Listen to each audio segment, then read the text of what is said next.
Hi. So once you have a business model, the next step that comes into existence is your payment cycle and the realization process. So every business model will lead into an extension based on the model itself. Let us have a look at various models and their payment cycles. So when you are a manufacturer, it is a B2B segment. If you are into B2b model, wherein you are supplying directly to corporates, the first component of your payment cycle will be to procure the raw materials, because you are just a manufacturer and you are not a maker of the raw material. So what happens here is, if you are a first timer, the vendor may not give you credit for the raw material. So you will have to keep funds for procuring of the raw material. That is what we call it as working capital, which we will be discussing at a later stage. So what happens in the payment cycle is, it is a process which will give clarity as how the funds will come into your cash, into your accounts over a period of time. Now let us understand with B2B model. Now what happens in a B2B model is, you are procuring the raw material from a vendor, making it into a finished product and then sending it to a corporate. The moment the products land at corporate, the payment is not going to be made immediately to you, because you are not the only one person who is supplying it. So that is where the competition comes into existence. So what happens is, major of the wars become into pricing strategy or the payment cycles. Now for a manufacturer who is manufacturing chairs, for him the payment to come back, it might take 30 days, 45 days or even 60 days. That depends on the policy of making payments from whom the company is buying. So you would have taken in your stocks and it would have been counted as these stocks have left your books, but the payment has not got realized. So that is where we need to define what the payment realization process is going to be. It is difficult to have clarity with regard to the payment cycle if the duration of the amount for realization becomes longer. That will ensure that you need more amount of working capital in order to survive before you get your funds realized into your account. Major of manufacturers or MSMEs run into problem because of this payment realization cycle, because their books would have shown the goods have been dispatched. So that would have got into revenue. But whereas by the time it comes back to you is where the realization happens. Now let us look at the payment cycle in a B2C. In a B2C, when you are directly reaching out to the customers, for example, let us consider the delivery of goods. You are into supplying of essentials based on your deliveries. Now what happens here is, whenever your delivery boy delivers it, he either collects it in the form of cash on delivery, or the client would have made payment on your website itself or on the mobile app, wherein he would have paid in upfront itself. So the payment realization, what happens here is, in services it is very immediate, because you are buying in and you are paying in at the same time, or max when the product reaches to the home is where the payment comes across. Let us understand the same model in a B2B2C. So what happens here is, you are making a software which is being taken by the school, but whereas the school uses it for its parents or the students in the school.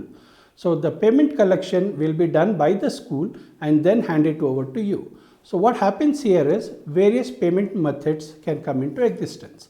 It can be pay as you go, subscription. These are all the various things that come across in a payment cycle. When getting into the payment realization mode, if the time is being taken is too long, you have to figure out ways as how you can cut it short, because the same amount for the next production would have already gone in from your own accounts before even the realization happens. Now when we look at this payment to realization in an FMCG, it has got a longer chain. So as a founder or an entrepreneur or a CEO, you need to understand how fast can I get back my monies. Now let us look at the same thing on an e-commerce platform, wherein you are making a payment, wherein directly the product you have selected and you directly go ahead and make a payment on the payment gateway. The funds immediately reach the platform, but whereas the funds to the vendor will be made by the platform only after a period of 30 days. So every business will run on certain payment to payment realization processes wherein duration becomes a critical because time is money. That is where you will start feeling in here because you would have done the service. For example, if you have set up an architecture firm and you have given the complete details of a plan after having received some advances. Now what happens here is you are also making a policy pricing wherein your policy of how the price is going to be collected is going to come into existence. As an architect, you can say, once I give you the front elevation and a blueprint, you will have to pay me 30% advance and the balance once the building reaches certain stages. Now this is where the payment to payment realization comes into existence.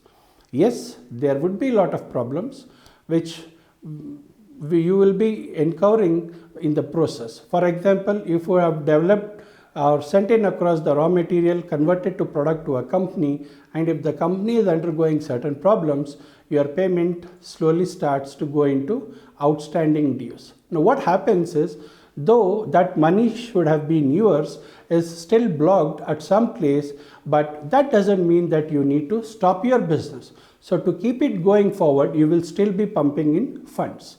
Now that is what we call it as the burn of funds.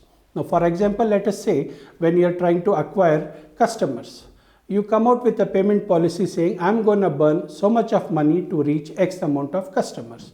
Now the funds that you have burnt over that particular period may be for either penetration or for branding or for reaching out to more number of customers. But at the end of the day, the payment realization happens only when these people start subscribing to you and the funds that come back to you. As a CEO, you need to keep a very sharp eye on this payment cycle because problems majorly arise only from payment cycles.